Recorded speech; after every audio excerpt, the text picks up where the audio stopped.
L'importante raison pour laquelle le Nigeria n'a pas encore signé l'accord de zone de libre-échange continentale de l'Afrique, c'est parce que les producteurs locaux et les entreprises sont toujours très sceptiques concernant l'initiative et son impact sur leurs affaires.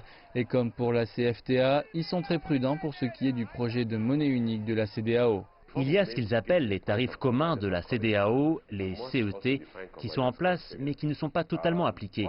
Donc avant d'arriver à un point de convergence sur la monnaie, nous devons aussi définir le critère de convergence. Enfin, l'objectif d'avoir une monnaie commune avec les pays de la CEDEAO est une idée très altruiste et positive. Mais nous ne sommes pas arrivés au point où les normes de convergence sont au même niveau. Le gouvernement nigérian ne s'est pas montré en fait très enthousiaste pour ce qui concerne l'initiative de la monnaie unique, appelant parfois à la prudence et mettant en garde contre une décision trop rapide. On ne sait pas réellement le moment où la consultation sur la monnaie unique régionale proposée aura lieu, s'il y en a une, avec le milieu des affaires de ces pays, et il est difficile de savoir comment l'initiative pourrait gagner du terrain si la plus grande économie de la région est hésitante.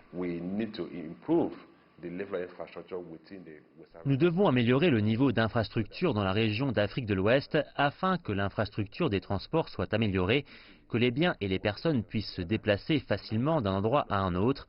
Vous ouvrez les frontières, vous avez des tarifs extérieurs communs. Ce sont des facteurs qui amélioreront la convergence avant que vous adoptiez une monnaie commune. Si les dirigeants régionaux choisissent lors de leur prochaine rencontre à Abuja de faire de 2020 la date de lancement de la monnaie, il serait alors hautement improbable que le Nigeria suive le mouvement, tout du moins pas au début. Le pays prend encore son temps pour signer l'accord de libre-échange continental. Tout donne à penser qu'il faudra bien plus de temps encore pour qu'il rejoigne la monnaie unique, mais ne vous y trompez pas, la plupart des entreprises nigérianes connaissent le potentiel de l'initiative.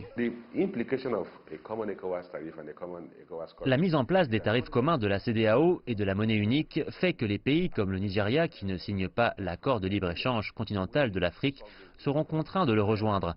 Une fois que la CEDEAO adaptera la monnaie unique et que la CEDEAO fera partie de la FCTA, donc vous ne pouvez pas y être indifférent, même si je ne m'attends pas à ce que le Nigeria reste éloigné de la FCTA pendant très longtemps. Nous nous trouverions automatiquement dans cette zone de tarifs communs.